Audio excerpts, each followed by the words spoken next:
Hello, welcome to season 5 of Hot Pot Talks.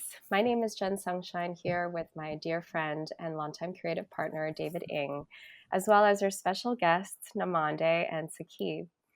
David and I are the co artistic directors of Love Intersections, a media arts collective based in Vancouver, Canada, and produces intersectional and intergenerational film and artwork from underrepresented communities of color. Before we begin, we want to acknowledge that we are gathered here today from the unceded and ancestral territories of the Musqueam, Squamish, and Tsleil-Waututh Nations. As uninvited guests, we recognize and extend our gratitude to the stewards of this land who have been protecting it since time immemorial. Part of our work as activists and queer artists on unceded territories means working in solidarity with ongoing Indigenous struggles for sovereignty, decolonization, reparations, and land back. So for season 5, we are very excited to be collaborating with a new co-host, but a longtime collaborator. Namande Mkhalisa is a longtime collaborator of Love Intersections.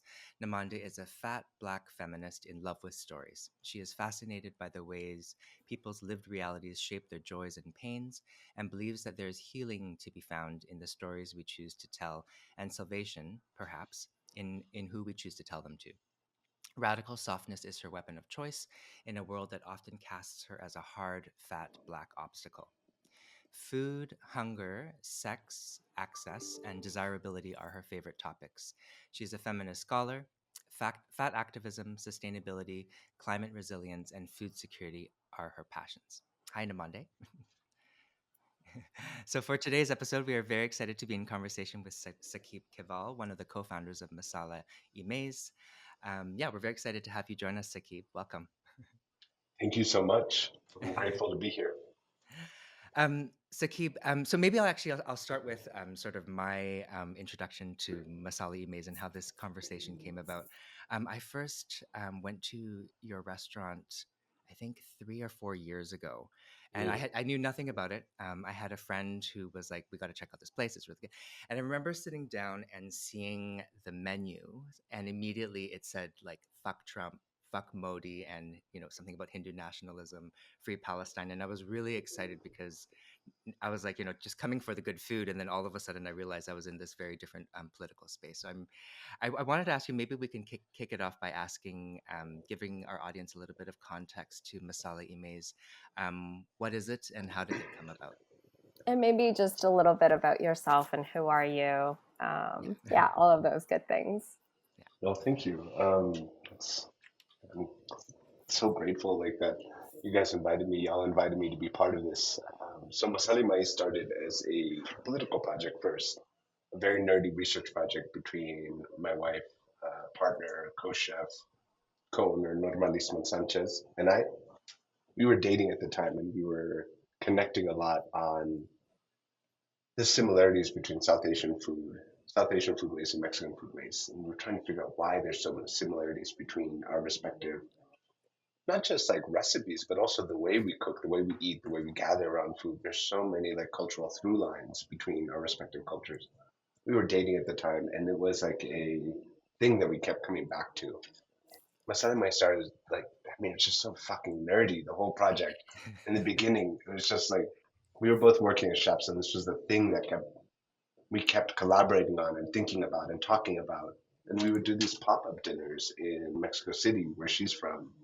She'd move back here, and I would come to visit her from Oakland. And we would cook together and do research together and put these meals on that brought together artists and chefs and activists and just explore these themes around food and politics and migration histories. That kind of spiraled out into Masali Mais now as a restaurant. We never wanted to open a restaurant because we both come from a background of organizing for restaurant workers. We were so anti-restaurant model. So for us, opening Masali Mais and said, okay, we'll do it, but only if we can use it as a platform to generate change in our industry. Beautiful. I'm curious. So I was in terms of this research project. Can you tell me a little bit about that practice of bringing together these different foodways and histories and flavors together? Like, I, Yeah, I'm I, curious. I Sorry, also want to go ahead. just say, like, when I was watching, the videos and some of the interviews you and Norma had done, sort of piggybacking on David's question around his curiosities, um, one word in particular that struck me as particularly interesting is your disdain towards fusion, and what that word sort of entails. And of course, we know that there's so much I think appropriation is, maybe it's a loaded word, and it's often used in ways that, well, um, and so maybe that's not a place we don't want to start from there, but I'm curious about your disdain towards fusion and how you steer away from that kind of branding versus this beautiful sort of intersection, um, like deeply integrated, roots of your cultures coming together. Maybe we can start from there. yeah, that's so. I mean, the two questions go hand in hand because the way we avoid fusion is specifically through the research that we do. What we're trying to aim for with Masala Maíz is trying to find a foodway that exists already or historic connection and context. That's what we try to anchor our food in our practice, and we put very strict parameters around our kitchen, Mm, Mm-hmm. specifically around like these are dishes or techniques or ingredients or food histories that have a legacy. We're not trying to invent new shit. mm. The thing is that, sorry, go ahead. No, no, I was Oh, nodding. okay. Well, that's I think the trap of fusion, right? Fusion Mm-hmm. has in our view and in our experience, fusion has been this like kind of very white trap, this kind of money making gimmick that has always centered whiteness or Eurocentricity, and it's taking white foodways or Eurocentricity and combining it with fusing it by force with Mm, something exotic from the global south, some technique, some ingredient, some word. But through that process, it always comes from a position of whiteness looking at the other. mm, Mm. And it often centers the experience or the creativity, and that's big quotes on creativity, of a white male chef that Mm. went to fucking, Thailand or Mexico or insert any exotic locale and to find himself and comes back with like, I'm gonna make, whatever the fuck, some white nonsense, some fusion bullshit. It's so And it's easy in for the this, white genius male to get there. oh boy. And what they do in the process is they strip the food from its place, from its origin, from its politic, from its community, and appropriate it or recreate it. Another, again, in quotes, Mm. oftentimes they use the term elevate it, to make it, to put it into a white context, right? And so mm, fusion for us, I mean, it was big in the 90s. I understand why that term still exists, especially amongst communities of color or communities from the global south, because English doesn't have the language Mhm. mm, to talk about colonization in this way and to talk about food and the way food is colonized and food cultures are created through colonization. But English doesn't have the words for that because we mm, English speaking countries haven't come to terms with colonization. Mm. mhm, um, so we try not to use that term and we critique it a lot too. And Mhm. through the way we cook, the way we research our food, and the way we present our food, we're constantly trying to um, basically like center everything on the global south, center everything on our culture. So even if you look at our menus, we don't offer menus in English.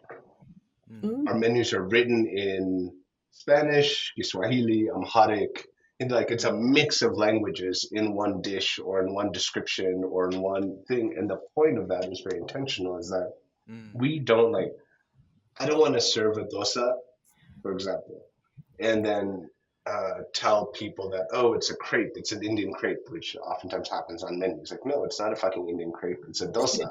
right. A Right. crepe is a French dosa, right? Like it's, or whatever the fuck. But the thing is that like all that kind of language is very intentional as well, Mm. because we have to create the whole space and we have to be coherent through the whole experience of what does it mean to decentralize Europe, basically, or European foodways with the global north in the way that Mm, we are cooking for each other and creating Mm, space for one another. mm. mm, I love the aspect of sort of, in my mind, sort of the food justice kind of aspects that touches on. So from the perspective where I come from in terms of climate change and community work, when I think food justice, I think food security and how we Yeah. feed, the masses. How do you and Norma sort of think about food justice within the work that you do, within the communities you work with? How do you implement it in your business, and how do you take it forward? With what Yeah. you're doing. Well, I'm going to do my best to represent Norma in this because she's running the restaurant right now, and I'm here on this call with you. Um, so we think about, well, there's a lot. So in order for us to focus our work on food justice, we needed, again, to kind of permeate every level of our organization and be a daily practice and not so much like an end goal of we're going to be, one day we're going to be food justice. No, it's like, how do we critique the way we work as chefs, as restaurant workers, as people in the food system, active members of the food system to kind of constantly reimagine, recreate, and implement these tenets of food justice or food sovereignty or food security into what we do. Mm, And there's the inherent like a conflict of like restaurants are not spaces for food justice or food security, right? They're inherently exclusive. They don't like they're not sustainable. They're not great spaces in general because it's a colonial model that's been replicated over and over again. mhm, So then what we need to do is kind of how do we bring in labor justice? How do we bring in tenets of food justice for the people who are involved in the project? So that goes from the farm workers and fisher folk that are catching or producing the ingredients, the people harvesting, delivering the ingredients, our team of chefs, the service worker, like all basically, excuse me, the whole like kind of line of service in the restaurant. So mm, then we really focus on a lot of economic justice. We focus a lot on making sure people's time is valued and we prioritize the quality of life for our mm, staff over everything else. We do profit sharing through the restaurant. We have mm, a very a benefits package that we're very proud of and that we're constantly trying to do better. We do open book financial management for our team that reviews the finances of the restaurant together and makes choices on how we spend the money together. Um, and then we do like paid time off and all that other kind of normal stuff. But basically, what we're trying to do is create a model to where the restaurant is a tool to better the lives of everyone else mm, that's involved in it. So for Mm. me, the restaurant is actually the least interesting part of what we do. Yeah. mm. It's yeah, more so just like the thing that can sustain a bigger promise. Yes. yeah, Yeah, and in terms of food justice, I mean, it's very different in Mexico because of the way ingredients and purchasing happens here. So we had to work against the system in a lot of ways to make sure that the farmers that we're working with, we were able to build long-lasting and direct relationships with them, and that they would have Mm, working capital throughout the season and have also be able to maintain the same promise of labor rights um, for their staff as well, and work together in making sure that happens. mm, Um, it is a it's weird because we're in a capitalist structure and we're mm. trying to do anti-capitalist work. yeah, Yeah. Yeah. And so the way it ends up working and the way it runs out, like the way it happens, is basically us, um, yeah, using the restaurant to sustain these commitments and sustain these politics. Yeah. Yeah. It's such a, you know, timely conversation that we're having.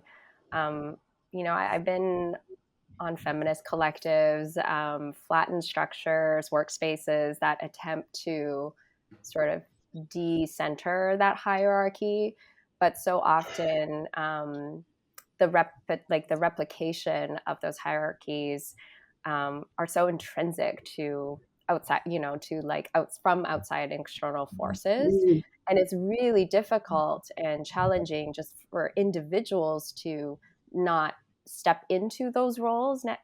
Like there's a natural sort of like natural quote unquote, to those kind of hierarchies because of how conditioned our bodies, our time, and like how we approach relationships and relationality of co-working, and to not replicate those power dynamics as well, even within those flattened collective structures.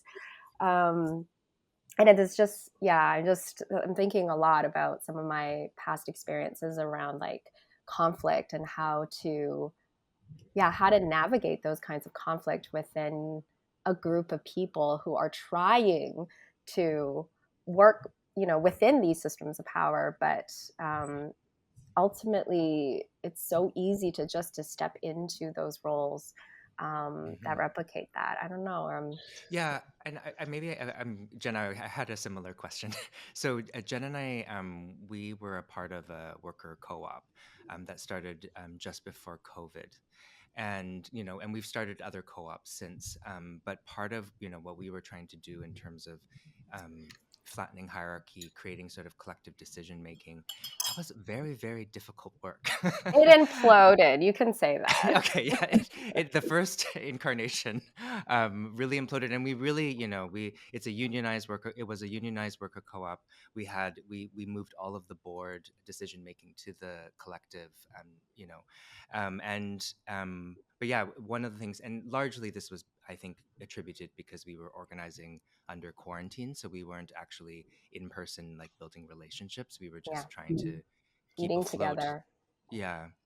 And so I'm curious, yeah, I had a question about conflict and engaging like relationships in terms of collective organizing in your world. How has that sort of played out, or what have you learned from that?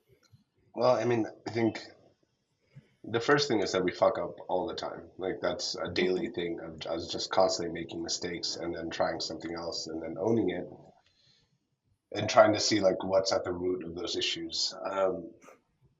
The way we've gotten to conflict because restaurant work is so high stress and high like kind of very fast rhythm, and you have a lot of people that rely on each other, and everyone's work has to be kind of perfect for the whole thing to work. Mm. And if Right, one person fucks up in a small way, everything falls apart. Like it's right. a ridiculous way to live and work. So there's a lot of conflict, right? But the way we've done it is we've built a coaching model and a conflict resolution model into the structure and into how we operate. So Mm, we have a full-time coach on staff that does one-on-one mentorship and coaching with everyone on the team. Norma and I also get mentorship as well. And then there's discussion circles that happen throughout the mm, organization constantly. So conflicts are kind of prepped during like people are prepped to deal with conflict during the coaching sessions where they can kind of talk through what they're looking for or what's the resolution that they're aiming for or their idea of how they're going to have this conversation. And then there's the discussion circles where these cells, these small teams for each area of the restaurant can then deal with the issue together. But they've had time to deal with it. The thing is that because we're working this way, it requires a lot of unlearning Yeah. in order to work this way. So yeah. before, Norma and I used to do all the hiring ourselves, and we would train people and put them into their positions and kind of work with them one on one. The team pushed us out of that position Mm. and set up a structure where now hiring takes 3 months. Yeah. And you're paid during those 3 months. You have full benefits, you get full Wow. tips, you get full everything, but it's a 3 month process before you're fully integrated as part of the team. The reason they did that is because they needed 3 months for people to unlearn bad habits and become open to and Right. try out the way we work and to see if it's a good fit both ways, right? Mm. Yeah. Because we all come from toxic work environments and a lot of restaurant workers, we've all worked at really shitty restaurants and we've come with that baggage. It's hard to unlearn that style of communication, that style of work, that aggression, like what have you, and then to be open to working a different way. Mm. And now the whole team kind of works together. So when you join the team and during those 3 months, you cycle through every part of the restaurant. The whole team does your interview together, basically, and you vote on them and they vote on you. Mm. But they also train you together to kind of show you the needs of the different areas. We use a collective leadership model. So each space has its own leaders that hold different responsibilities, and then the leaders work together to kind of maintain the whole structure. Um, and a lot of it's been how do we decentralize Norma and myself in those operations. And this is how Mm. it's been working out. Beautiful. And are you seeing the model of the, or is the model of the way you work, like, are you sharing it with other restaurants? Are there any other sort of restaurants coming to you and saying, show us how you're doing this, we want to implement this, or is it still quite just you guys basically in that space? No, we have other restaurants that will send their managers or the leadership team to come train with us or stage with us, and then we also share our agendas and our documents. So like this is how we structure meetings. This is how we use an open book model. Mm. We're trying to create a more fixed, like um, training the trainer model, but we just haven't had time to put it together. You know, I'm this is I'm so excited about this conversation because on one hand, you're facilitating and mentoring people within the food industry to unlearn those toxic, behaviors and experiences. But I imagine also if you zoom out, there's also a training of an unlearning of the patrons, of the attendees, perhaps like the people Mm. coming into your restaurant who are Yeah. coming with a kind of expectation. So I almost really want to know, like, what do you wish people Mm. will unlearn before stepping into your restaurant, or what have you seen in real time, like Mm. their minds sort of like the cogs shifting and moving, like what are they unlearning in real time as they're Mm. tasting your food and in your restaurant? Yeah, tell me about that. Mm. Well, I think as you were saying about David, about the menu, right? Like that thing, if you open the menu and one of the first things you see in the biggest text is the political messaging, Mm. and it changes constantly. Um, like for a while it said in big text, white supremacy is terrorism, or it said Zionism is terrorism, or it said um, patriarchy is terrorism, or it had big like feminist slogans or pro-labor slogans written on it very big. And that's the largest text. That's the biggest font. That's what the rest of the menu kind of circles around. Mm. And part of that is intentional. Like that's the thing we want you to see first when you sit down to kind of anchor you in this idea of like this is a political space. It's a politicized space. And then our style of hospitality and the way we create the restaurant and the dining space is also very much anchored in that. There's The traditional, well, okay, so the traditional restaurant model and service model puts people in service of the diners, right? Puts the Mhm. workers at the service of the diners, and the diners are put on this pedestal with this belief that the customer is always right, Mm. and it gives them the power to basically treat workers however they want. So the workers are Yeah. getting abused by their bosses, are getting abused by their chefs, and they're getting Mhm. abused by Mm. the clients because the clients are empowered as being like having the final say. And that is again like a very colonial model where workers are seen as expendable and Mm. seen to be as like it puts them constantly in positions of service. In order to undo that power dynamic, we need to create a model, well, that one empowers the staff, but also kind of horizontalizes experience and critiques how traditional hospitality works. And I think that's the difference between hospitality in the global north and in the global south. So we try to create a very clear, like, this is hospitality for us, by us. We'll treat you like you're coming into our home, but don't act the fuck up. Like, we will throw Mm. you out. You're very much dining on our terms, in our space, in the way that we are creating this experience. Mm. We'll guide people through the meal. We'll kind of create these experiences for each guest that come that are very unique, and will treat people very familiarly. Even their style of service is kind of relaxed, Mm-hmm. but it's very detail oriented because it's still at a very high quality, and we're still operating at with certain standards that we want to maintain. But the idea is for people to feel relaxed. We are not a fine dining restaurant, but we have those trappings, right? Like we want people to Yeah. feel Mm-hmm. that it's special. We want people to feel celebrated, to feel seen. And the thing is, for many of us, folks of color or folks from the global south, like we're not seen in traditional dining spaces. We're not celebrated in traditional restaurant spaces. Mm. So it's very different. Um, we do everything for it to reflect our communities and for the experience to reflect this idea of like, this is my space. And I feel at home in this space and I feel seen in the space and I feel taken care of in the space because there's parameters, because there's boundaries, because this is a space that shares my politics, because I know also if I act out or act a fool, you know, I will be dealt with. Because, and that's the thing, right? Like I feel like Mm-hmm. um, we, we like to act out, we like to act a fool, but we do it in ways that celebrate each other and kind of celebrate the space. And there's a very fine line between that and being really rude and abusive to the workers. And that's a Yeah. line that we don't cross. Yeah. Uh, there's no finger snapping here. There's no uh, talking down to staff. None of that. We'll check it real fast. Mm. We also do a lot of training with our staff to understand the difference of being of service and in service. So Mm. we are in service at Masala Maíz. We're in service of a mission. We're in service of a politics. We're in service of the vision and theory of change that runs the restaurant.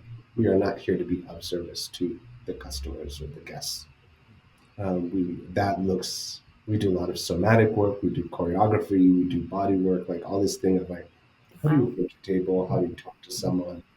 Because the hospitality industry in Mexico uses a very European model, and it puts workers constantly again like to be subservient to the guests, Yeah.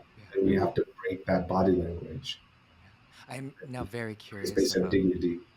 C- Excuse me. can you tell me more? I'm really curious about these different practices. You mentioned like somatic and Mm. body work in and how you've integrated that into the restaurant space. Can you tell me more about that? Yeah, so we want to position our staff as the experts as they are, right? And one of my visions for a change in our industry is that we celebrate restaurant workers as professionals, Mm-hmm. as professionals of their craft. And we see hospitality as a craft. That means that you have to carry yourself a certain way, hold yourself a certain way, walk a certain way, approach a group of people in a certain way. There needs to be some, command in your voice, like all this stuff um, Mm. that you're going to do in your own way, but for each person, for each body, for each style of voice, like all of that looks and feels different. But what we want is for the team to feel confident in themselves, in the knowledge that they have, which is extensive because we tested on it weekly, um, to come and really command a room or take charge and to put, to basically to hold the space. Yeah. And especially because you're approaching multiple tables during your shift and you're taking care of multiple different groups of people with different needs and different styles of communication, whatever. It requires a level of deftness in your movement and deftness in the way you do work.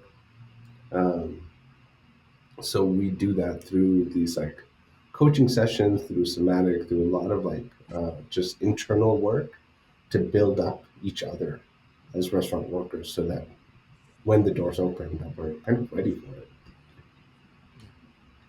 Yeah. Yeah, this is really Amazing. profound.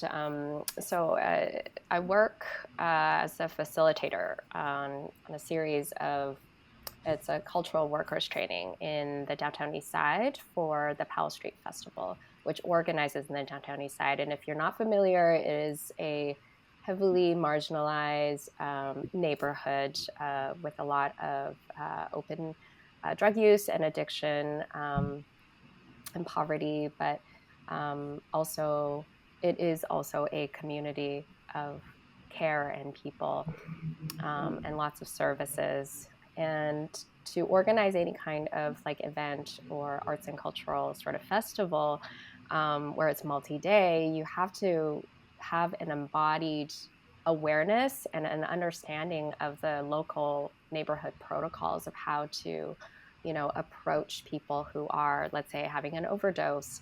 What are some of those like embodied, responses that you have, and the wisdom from these types of training that better equips you to deal with conflict in public in a high pace, stressful situation. It's a real test to your mental, but physical, and I would say even the like spiritual acuity. So it's really quite profound to, have that in like in a restaurant, because then it also equips, I imagine, the workers to deal with, abusive, customers or diners. Like, not that I would say that there would be many in your restaurant, or maybe, I don't know. And people are people, right? So they're gonna have a bad day. So this is just, yeah, this is kind of blowing my mind. And I really, really appreciate this. I want to switch gears a little bit, just because, so I have to admit, most of the questions that I prepared were for Norma. And the only reason, and so it's unfortunate that she's not here. And the only reason for that is because when I was doing my research and watching these video interviews where the two of you are on the screen, I noticed, perhaps it's edited intentionally as such, that you are often the main sort of voice or speaker. And I sort of was like wanting to hear more from Norma and her voice. And so I had all these questions around like philosophical questions around like ingredients and like corn, specifically. And the reason why I'm obviously corn, is because one of our last guests on Hotbot Talks, Danielle Gallardo, they are a non-binary Mestiz from Mexico. I believe they speak Nahua. I think on the father's side, they're Nahua from Nahua del Centro. And they're a non-binary drag artist as well, but their whole PhD thesis is around tricolor corn. And how, this, around like yellow corn, the mass reproduction, that moves away from like the polycultures and the sort of symbolic representation that multicolor corn represents, right? And so those were my questions for her, and maybe you can answer by osmosis of your partnership with Norma, because I really wanted to know, like, how has corn taught you or Norma about like time, about cycle, about resistance, but maybe I'll do a two-packer or two. Sorry, I'm talking a lot because I'm so excited, but I'm curious, if Saqib, you have a specific ingredient that is like your favorite, that represents you growing up. There was a fun night, like there's a definitive moment you're like, this ingredient is changing me, and it through and through, encoded in your DNA. Is there something comparable like that to corn, or maybe it is corn? I don't know. So if you look at the interviews that we've done, the Chef's Table episode, for example, right? Like a lot of the media that's done about the restaurant, Norma's consistently edited out of it, and that goes to show how deeply, kind of deeply rooted the patriarchy is in not just the food industry, but in our culture of how we treat chefs. What happens to us often is anytime we go out, excuse me, I'm not dying, I promise. Okay. So it goes to show how deeply the patriarchy is kind of rooted in our industry. What happens to us, even when we go out, is people will approach me as the chef and will refer to me as chef and ignore Norma completely. If you look at the Chef's Table episode, you can go, I think it's like 13, 14 minutes into the episode before we even hear from Norma, hear her voice, see anything about her, before she even enters into the narrative. The restaurant industry and our food industry is in general, right, has always been kind of rooted to the cis male chef.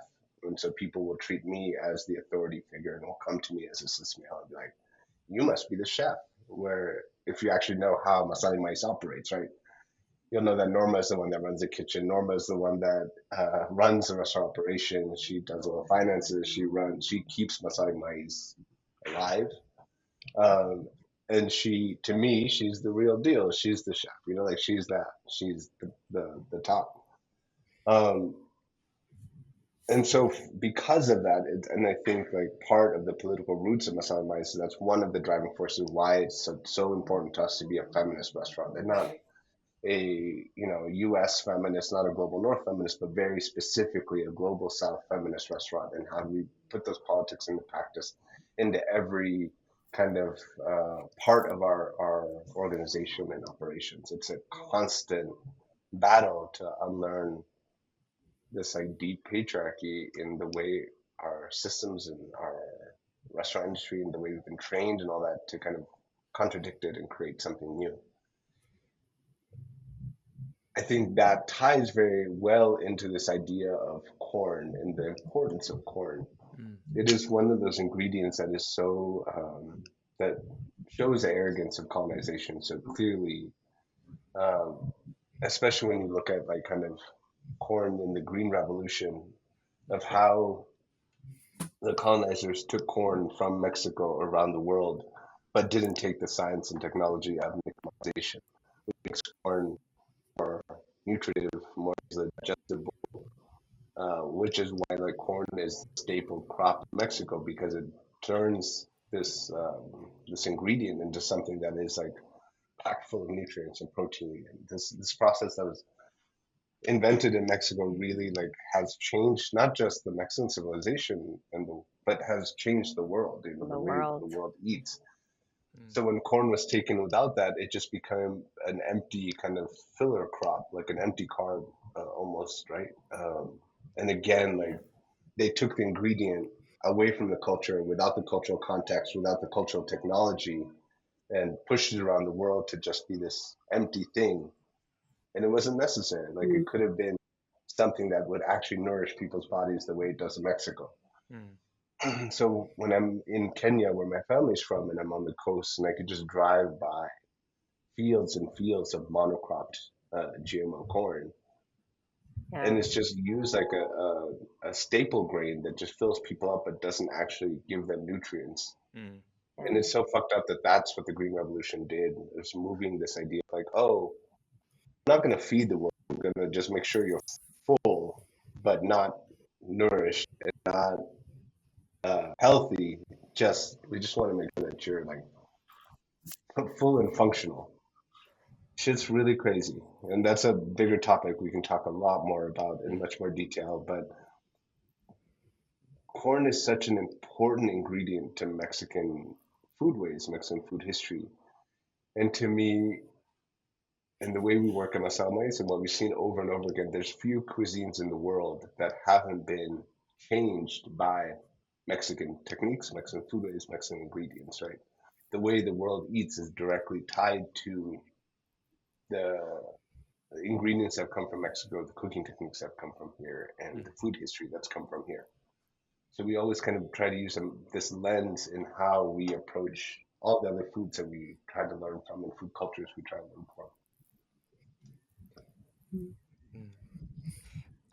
Yeah, and I'm just picking up from Jen's last question. Is there an ingredient that has really sort of shaped you as a person, as a chef, in your practice? I mean, it's cliche, but I think spices have been the thing, right? Like the spices in general, and there's so many different spices, and they all have different histories, but just the role of spices, not just in my culture, but the way I've seen spices move around the world has been really interesting to me. And the different use and techniques of spices and how that changes from generation to generation or through migration has taught me a lot, not just about my own history, but also about how, the food history in the world has changed over time. Yeah, David and I have an art project, and it's coined Missing Medicines. And so we have jars of spices, dried goods, and we ask audiences and our attendees to approach a plethora of dry goods and to have an embodied experience using their 5 or 6 senses to experience those. So taking out the spice, the dish, and like, feel it in the hands, bring it to your nose, really let it sort of envelop you. But we don't tell people what those spices or each of the, dry goods are, and ask them a series of questions. What is this reminding you of? And then, and the amazing amount of stories that emerge out of this experience has been so beautiful, and so rich in like these kinds of like ancestral connections that they're just immediately coming through and coming up, even though they have no idea what this is, but they smell something, they're like, oh, this is reminding me of, let's say, like my grandmother's cooking or something like that. Yeah. It's so neat. And the hardest part actually is because we tell people to resist the colonial urge to want to identify, and this the very specific, like the science term or the category of the spice, but to just really be present with this memory and this experience. Sorry, go ahead. You're saying something. No, I was agreeing. I mean, I was thinking about, a lot of like when we talk about food culture and Masala Maíz, like the term that comes up often is what was mentioned earlier in your research around radical softness. This idea of like that's something that comes up for a lot of us, comes up often for us in terms of food memory, like this idea of like we have these very like um, healing memories that we kind of hold up on a pedestal, or like that we romanticize around our foods. Yeah. And then we have Yeah. this other side of like then the trauma that's attached to our food memories, or traumas around eating or being like at the table and forced to eat when you're not hungry, or like all this stuff. Like there's two such like the spectrum is so divided and so Yeah. clear. Um, and we're constantly having that conversation as well around like we have these really romantic ideas of cooking and food memories in our families or whatever, and then we have these other memories because the kitchen is also such a big side of trauma and violence as well, and gender-based violence. That also, those two things happen simultaneously. Yeah. Yeah. It's reminding me, I mean, it's slightly different, but it's reminding me also of a lot of the foods that are in my culture. Like, so my family's from Hong Kong. In fact, I realized I'm preparing one of them today, but it's a Hong Kong style cafe, which, those deeply comes from British colonialism and often Yeah, was starvation food. But, this yeah. like baked spaghetti seafood that I'm making, which is, it's such a nostalgic thing, but also comes Hmm. from really deep, like, my dad has terrible memories of his short time Yeah, as a refugee in Hong Kong, but it's also has this weird nostalgia. yeah. Yeah, Yeah, but Saqib, also I can no longer eat star fruit because my grandmother forced me to eat star fruit in the Buddhist monastery that she was a nun at, and she was like, "You must eat this." And so growing up in Taiwan, I was like, "I will not eat this because you're forcing me to." And so now, as an adult, 30 odd years later, I still hate star fruit. So it's like, no Monday. Sorry, go ahead. no worries. I'm really interested in sort of like your work on a systemic level. So I live in South Africa, and I don't know if you've ever visited the country, but the I love restaurants. I love eating. I love food. I love going out. But one of the hardest parts about eating out in South Africa is being a black patron, often in spaces that are dominated by white people. Um, Hmm. Especially since I tend to eat out mostly when I'm in Cape Town, which is still quite a very white dominated city in our country. And then having the black staff come to you as a black patron and say things like, can you please give me my tip on the side because they're keeping our tips, they're not paying us in full. So watching you and Norma, just the way you've decided to work at this, I want to see this everywhere on the planet, because when I eat out, I want it to be a point of joy, but joy in that I know at every point of the creation of that meal that I'm consuming, people didn't suffer, you know? There was no suffering to make my meal. And so what I'm really interested in learning from you is, and it's something I picked up watching the other interviews. The two of you have this, it's like a steel in you, like a courage and almost like a fearlessness, the way you speak, the way you move, and I mean, I know it's the video sort of edits things together so it looks all smooth and seamless. I know there's a lot behind the scenes we'll never know, the things you've been through, the challenges you've had to overcome. But in this sort of atmosphere of real sort of fear that I feel as a Black woman in the world right now, and I think a lot of people feel around the world, how do you, firstly, as a team, continue to find inspiration in your work in the face of all like this ugliness when you're trying to move the way you move as an activist? And like, what would you say to those of us who are in the global south in a place like South Africa who want to do what you do? But I'm not a chef. I don't have that experience.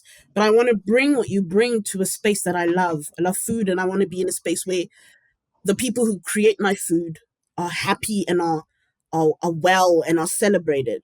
Like, do you have words of wisdom to share on how that you move to create this, and move with such fearlessness and inspiration? I really want to know that.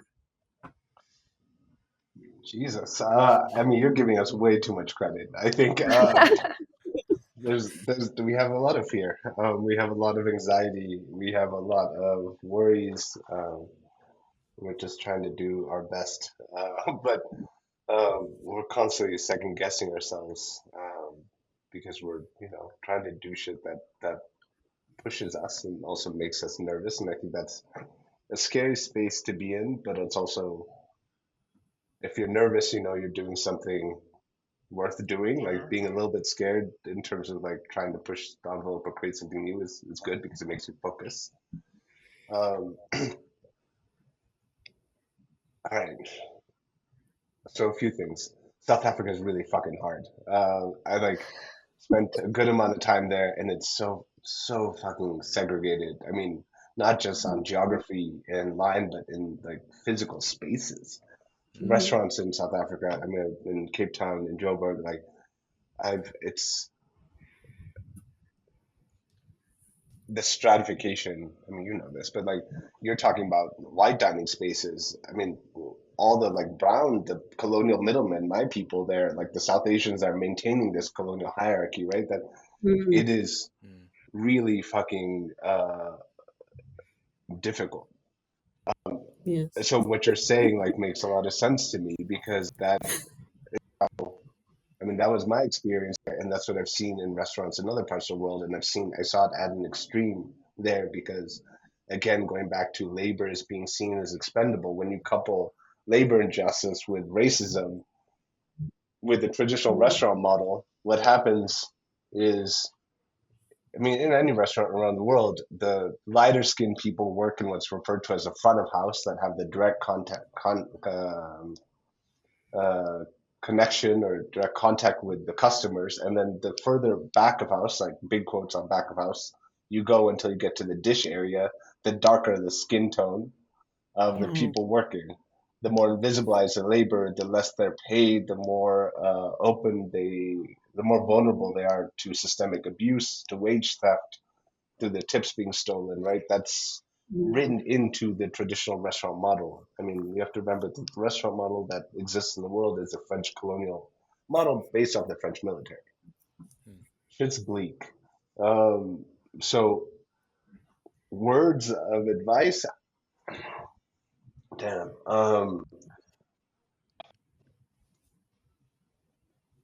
It's really hard, but I mean, the more space that we can create where we center our voices, our needs, and our experiences, creating dining spaces that are for us, by us, that are spaces that can celebrate our cultures for us and not for the um, like gratification for the global north. is better, right? I think we should stop trying to translate our cultures, stop trying to translate our languages, stop trying to translate our recipes to make them acceptable or palatable for people outside the communities, right? If your Mm. food is hot as shit, let it be hot as shit. If it's, Mm.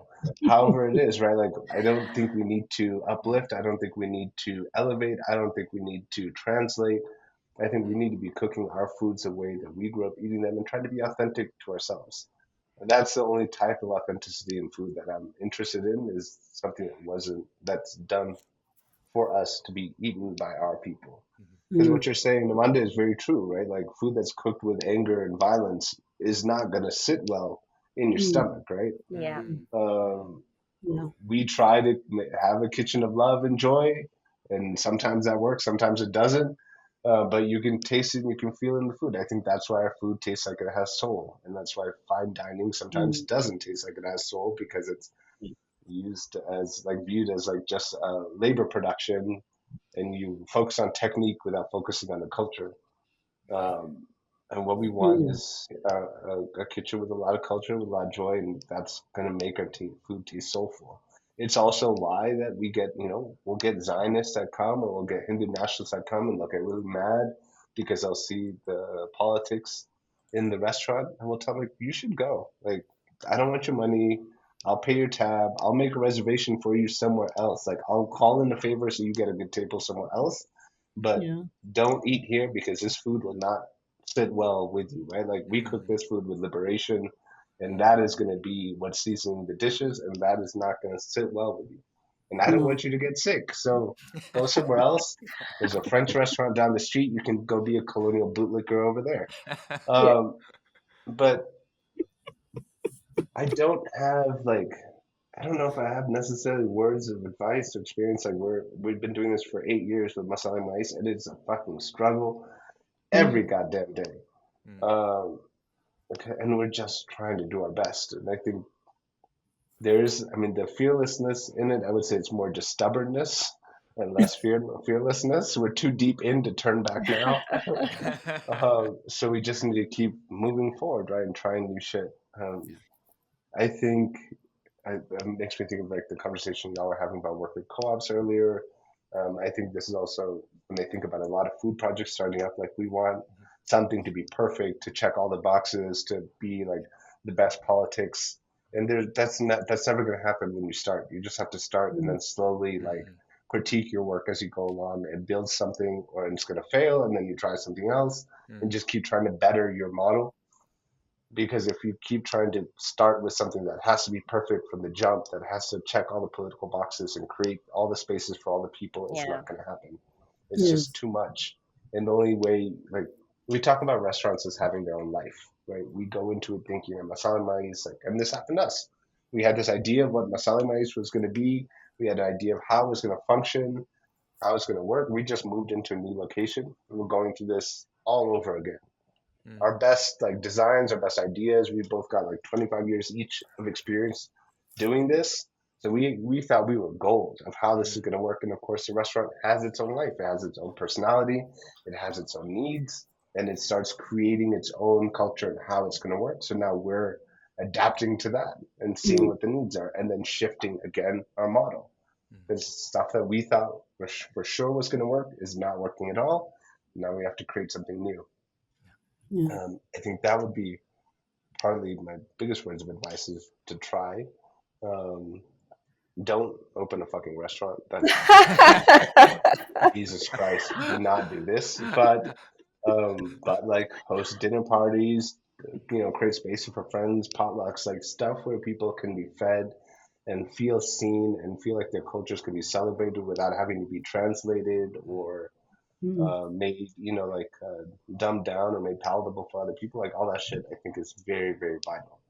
Our communities need more spaces like that. And I think another big thing is, for the rest of us, like, we need to create models that directly critique and attack anti-blackness in our spaces, right? Like, we can't um, create dining spaces where, Namanda, what you're saying is that is such a common experience for so many black diners around the world, in whatever country, in whatever space, right? Because Anti-blackness is everywhere all the time and functioning all the time. So our restaurant models or whatever food spaces we create need to critique that and create alternatives to that from the very beginning.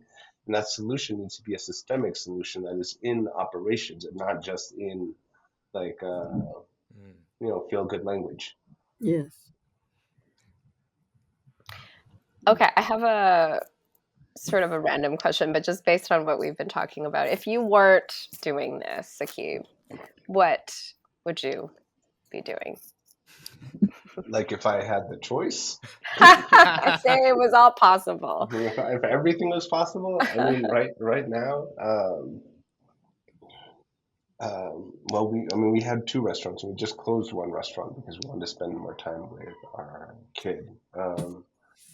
And so I think if I wasn't doing this, I'd be spending more time with my kid, and that is what we do. That's what we prioritize, because he is our boss, and he doesn't give a fuck about labor rights. He doesn't give a fuck about HR. He doesn't give a fuck about anything.